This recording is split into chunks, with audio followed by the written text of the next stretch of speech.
我是 Thomas，那我们今天很幸运采访到参加过许多客家山歌唱歌比赛第1名的张云娟小姐，也就是我妈妈，来跟大家分享如何唱歌一直常胜军，常拿到第1名的秘诀。来，请问一下张小姐，你是如何可以做到有一直参加歌唱比赛哦，常胜军、常青树的秘诀是什么？来跟大家分享一下。我是觉得抱着好玩的心情就去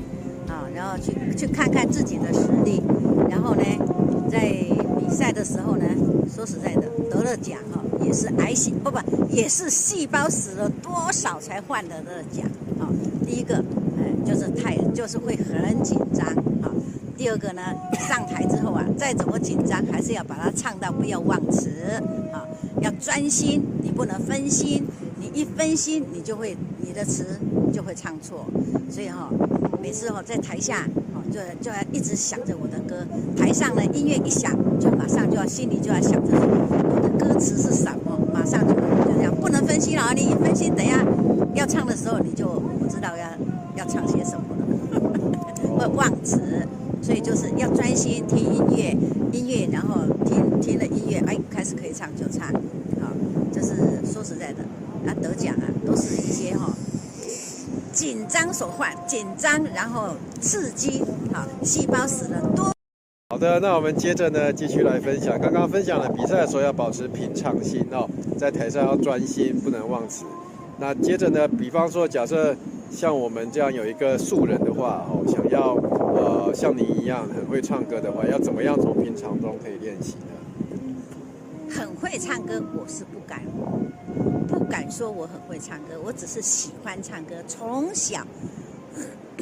小我就是喜欢唱歌，这我们家人都喜欢唱歌嘛。然后呢，所以就是多唱对，就是要多唱，因为唱歌是最快乐的能够陶冶身心，而且那个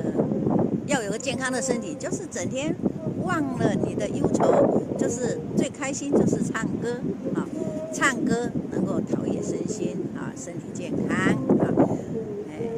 要怎么样唱这个也是有时候也是想一想，也是天生的啦就我们天生就喜欢唱歌这样子然后呢，那个要怎么唱好呢就是每天唱，自然就会唱好那个唱歌不要用喉咙的声音，要用丹田的声音唱出来要像有些高音一定要用丹田跟它哼上去，你要用喉咙的喉音唱，有时候就啪掉好的，多听人家唱多去，尤其歌唱比赛也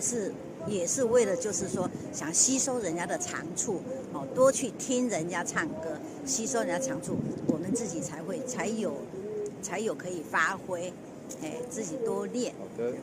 好，谢谢庄小姐的分享。所以我总结一下，要唱好歌就是平常每天练多唱，然后要用丹田，不要用喉咙，然后还有就是有空多观摩别人怎么唱常常学习，保持这个学习活到老学到老。那我们今天感谢我们张小姐，也就是我妈妈跟大家的分享。喜欢的话呢，欢迎帮我们按赞、订阅或分享喽。那这边是苗栗通霄的海边刚好来这边大家欣赏一下美丽的海洋。那就祝大家新的一年有最美好的一年。我是 Thomas， 喜欢的话记得帮我们按赞、订阅或分享。祝大家都有美好的一年，一起财富自由，守护美好地球。我是 Thomas， 谢谢，拜拜。